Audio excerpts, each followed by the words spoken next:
Muy buenos días, hermanos en Cristo y María. Una mañana más aquí para compartir la palabra dulce de Dios.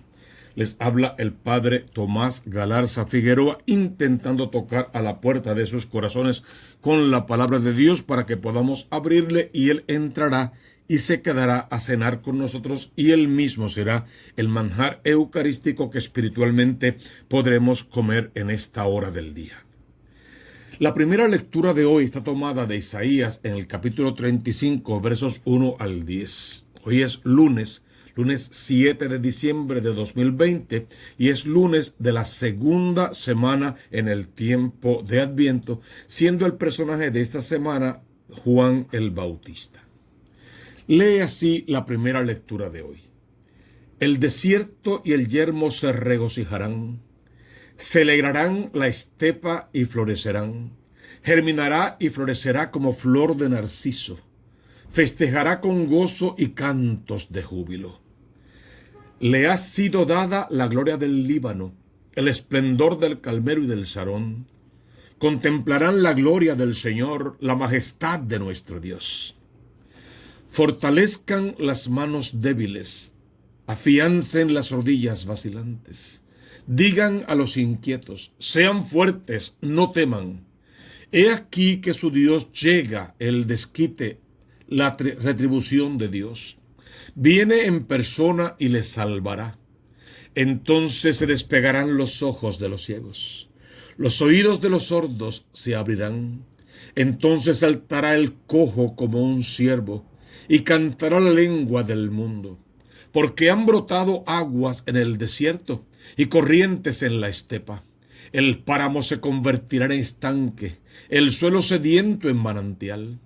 En el lugar donde se echan las chacales habrá hierbas, cañas y juncos.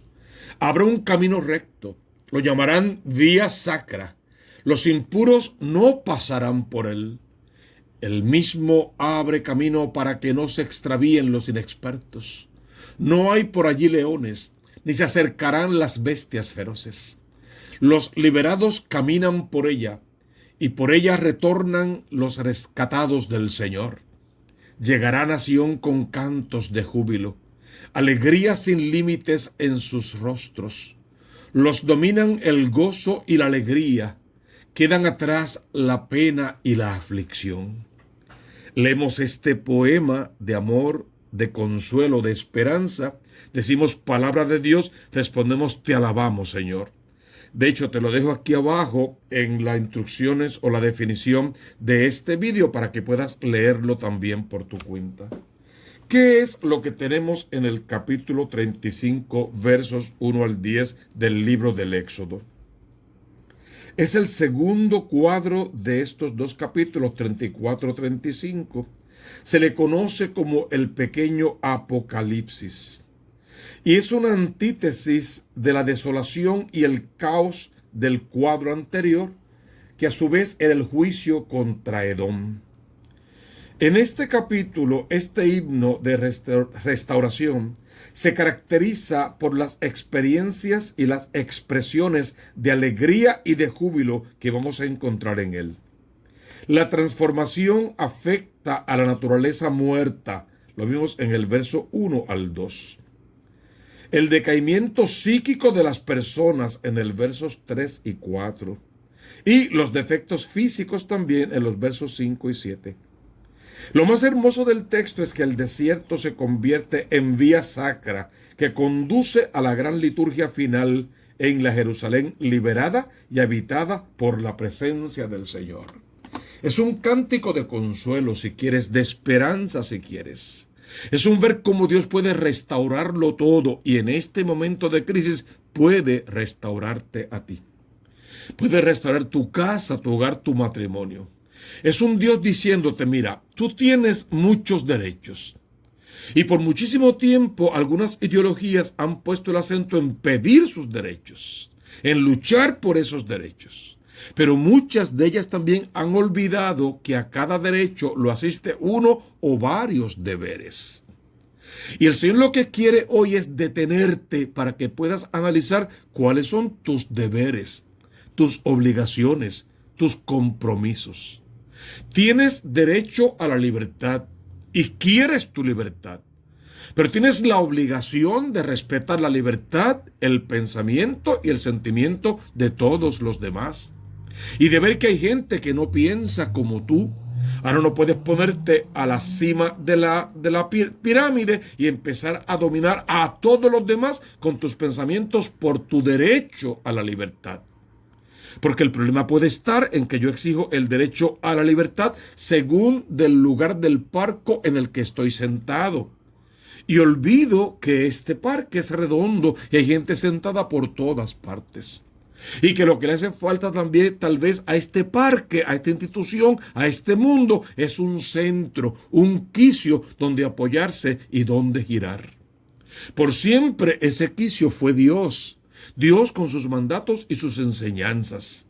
Pero como hemos querido quitar el centro y ya Dios no existe para la mayor parte de las ideologías, por lo tanto, nos hemos quedado sin un centro, sin un norte, y cada quien se ha colocado o como el centro de su vida y de la vida de los demás, o ha colocado otros ídolos políticos, artistas, deportistas, cualquier otra persona, inclusive la misma pareja matrimonial, la hemos colocado en el centro y hemos hecho que el mundo gire al centro de una persona imperfecta, muchas veces insegura, muchísimas veces infeliz y buscando otros medios alternos, todos pecaminosos para conseguir la felicidad. Entonces Isaías quiere hoy que regresemos al centro, al norte de nuestra vida, al que realmente puede guiarnos, al que tiene palabra de vida eterna. Llegará a Sión con cánticos de júbilo. Retornarán por ella los rescatados del Señor. Alegría sin límites en sus rostros. Los dominan el gozo y la alegría. Quedan atrás la pena y la aflicción. Si después de esta experiencia de pandemia y de tantas otras cosas que nos acosan, nosotros regresamos a la calle a hacer las mismas porquerías, a vivir de la misma manera, a seguir con las peleas inútiles que llevamos y a trabajar por destruir lo ya establecido sin buscar otro camino u otra vía mejor, entonces no hemos aprendido nada. Que esta soledad te lleve a encontrarte contigo y dentro de ti con el Dios que habita ahí seguramente. Y que estas lecturas nos lleven a entender la grandeza del amor de Dios. El Salmo responsorial es muy particular. He aquí nuestro Dios viene en persona y nos salvará. Es una exhibición del Mesías, del Dios, del Emanuel, el Dios con nosotros que nace, Dios y hombre, verdadero entre nosotros. Voy a escuchar lo que dice el Señor.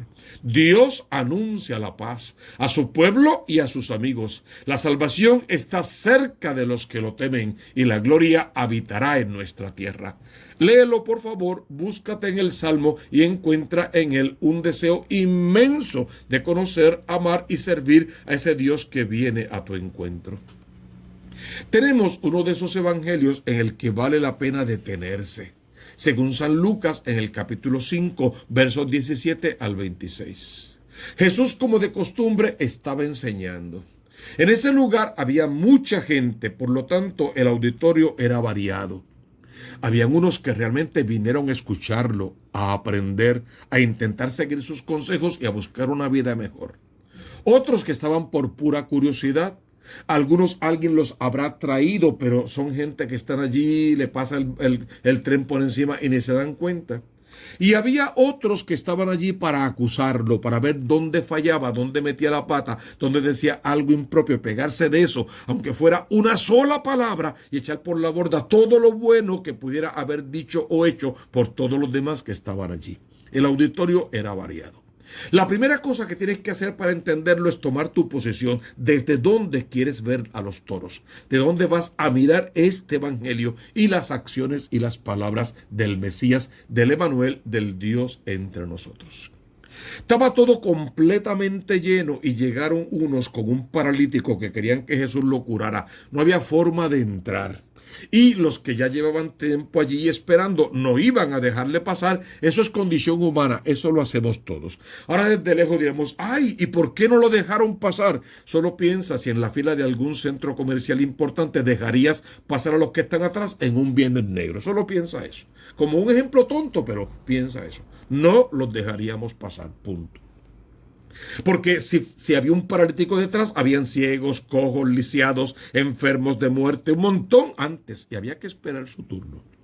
Estos, cuya fe o cuya desesperación los llevó más allá de lo cotidiano, de lo normal, subieron al techo, rompieron el techo fuera de tejas, de paja, de cemento, de lo que fuera, rompieron el techo y descolgaron al paralítico frente a Jesús. Hasta ahí solamente es la escena narrativa de lo que sucedió y puedes verlo como quieras, pero sucedió. Este paralítico justo cae frente a Jesús y fíjense qué interesante. ¿Cuál es el diálogo? ¿Qué es lo que Jesús le dice a este paralítico? Hombre, tus pecados están perdonados. Él no fue allí para que Jesús le perdonara pecados. Él fue allí para que lo sanara de su parálisis.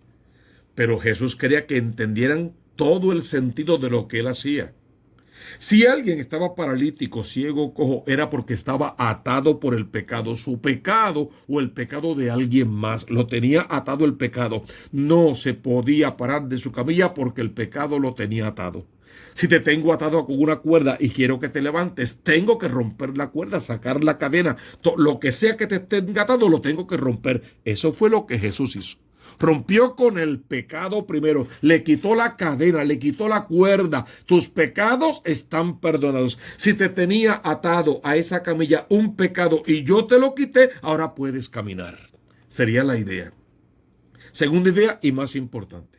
El pecado es una ofensa a Dios. Solo Dios podría perdonarlo.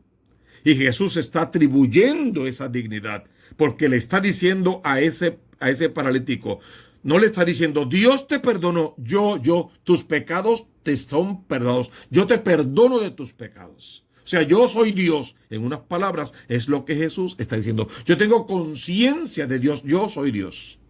Blasfemia, definitivamente está blasfemiando. ¿Quién puede perdonar pecados si no solo Dios? Y él está diciendo que él le perdona, él está diciendo que él es Dios. Lo entendieron, pero no lo aceptaron de ninguna manera, y ahí está nuestro mayor problema. No en que no entendamos siempre, entendemos, en que no lo aceptamos, en que tenemos nuestra filosofía, en que queremos nuestros derechos, en que importa nuestra libertad, en que es mi opinión lo que tiene primacía, y lo demás, pues es lo demás, no me importa.